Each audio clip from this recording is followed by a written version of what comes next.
사랑의 샘, 평화의 소리, KCR, 뉴질랜드 뉴스입니다. 히킨스 총리는 사이클론 가브리엘의 파괴의 재건을 감독하기 위해 사이클론 복구장관의 클랜트 로버트슨을 임명했습니다. 이것은 어제 도로기금에 2억 5천만 달러를 투입하면서 시작됐지만 변죽만 울릴 것입니다. 우리의 주 고속도로 네트워크는 사이클론 가브리엘에 의해 갈갈이 찢어졌습니다.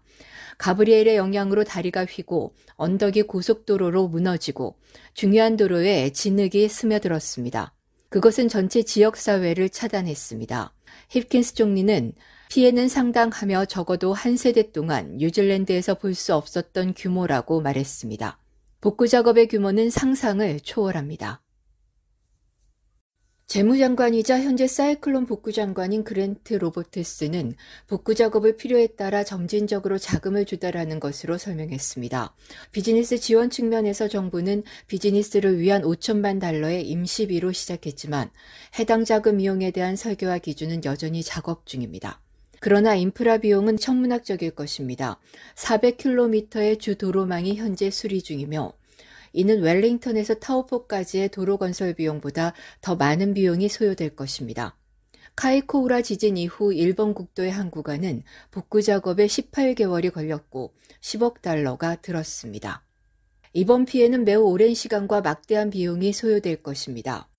사이클론 가브리엘의 피해가 한 세대 동안 본 것 중 가장 큰 피해라는 총리의 말은 이번 피해가 카이코우라 지진과 크라이스처치 지진 피해 때보다 더 큰 것을 의미합니다. 10년이 넘는 기간 동안 크라이스처치는 여전히 재건 중이며 정부는 이번 피해 복구 작업이 더 오래 걸릴 것으로 생각하고 있습니다. 사이클론 가브리엘로 인한 황폐화가 널리 퍼져 있는 가운데 정부는 수천 명의 뉴질랜드인들이 새 집을 찾아야 할 것으로 예상했습니다. 오클랜드는 지난 1월 홍수로 인해 천여 명이 임시주택이 필요했으며 이는 사이클론 가브리엘의 피해를 고려하지 않은 것입니다. 그러나 이미 심각한 주택 부족이 있습니다. 연이은 기후재해로 가장 큰 타격을 입은 지역에서의 정부 주택 대기자 명단에는 많은 사람들이 기다리고 있습니다. 오클랜드에서는 약 7,500가구, 기주본 567가구, 와이로와 57가구, 네이피어와 헤이스팅스에서는 약 1,400가구, 그리고 중앙 혹스베이에서는 66가구가 기다리고 있습니다. 새로운 집을 필요로 하는 것은 집을 잃은 수천 명의 사람들만이 아닙니다. 재건 사업에 필요한 모든 건설 노동자들도 살 곳이 필요하며 이미 위기에 처한 임대 시장에 압력을 가할 것입니다. 이제 또 다른 위기가 겹쳤습니다. 힙킨스 총리는 침수 지역의 범죄에 대한 소문 이후 진정을 촉구했습니다. 지난 월요일 내각 후 회의에서 총리는 홍수 피해 지역의 범죄 보고와 사고를 처리하기 위해 지역사회 검문소를 설치하는 사람들에 대해 응답했습니다. 일요일 밤 경찰은 100명 이상의 추가 경찰관이 사이클론 가브리엘로부터 단절된 지역을 포함해 동부 지구로 투입됐으며 헬리콥터가 범죄자나 관심 차량을 추적하고 찾는데 도움을 주기 위해 투입됐습니다.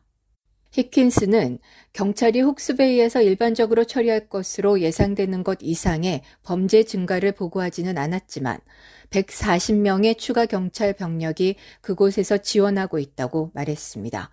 또한 상황이 통제불능이라는 소문은 잘못된 것이며 그런 종류의 소문을 증폭시키는 것은 도움이 되지 않고 경찰이 업무를 수행하는 데도 도움이 되지 않는다고 지적했습니다. 행복누리 ELP 무료 영어 수업 안내입니다. 화요일 교실 수업반과 수요일 줌 수업반이 있습니다. 문의 및 신청은 021-257-3404로 해주시기 바랍니다. 감사합니다. 뉴질랜드 정부가 무단결석한 학생들을 찾아다니며 문제를 해결하는 공무원을 늘리는 등 새로운 무단결석 대책을 발표했습니다. 여기에는 7,400만 달러의 예산이 투입됩니다.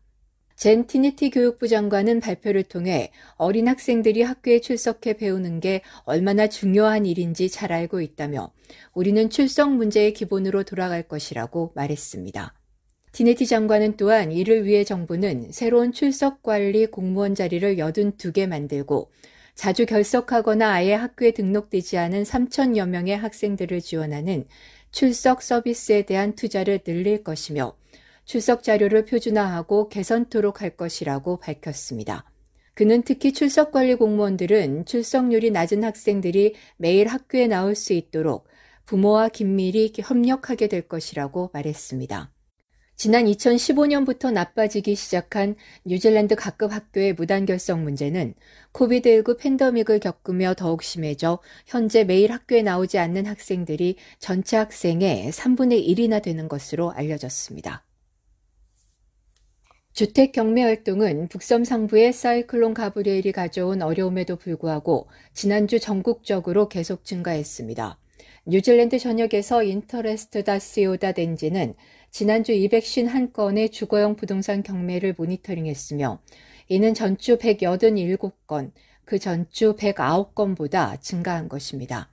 지난주 경매에서 제공된 251동의 부동산 중 96동이 판매돼 전체 판매율은 38%로 지난주 36%에서 약간 증가했습니다.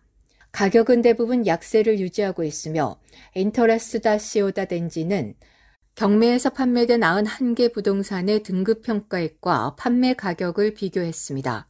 34%는 등급평가액보다 높거나 같은 가격으로 판매됐고 66%는 등급평가액보다 낮게 판매됐습니다. 그 전주에 등급평가액보다 높은 가격에 판매된 경우는 41%였습니다. 오늘의 환율 정보입니다.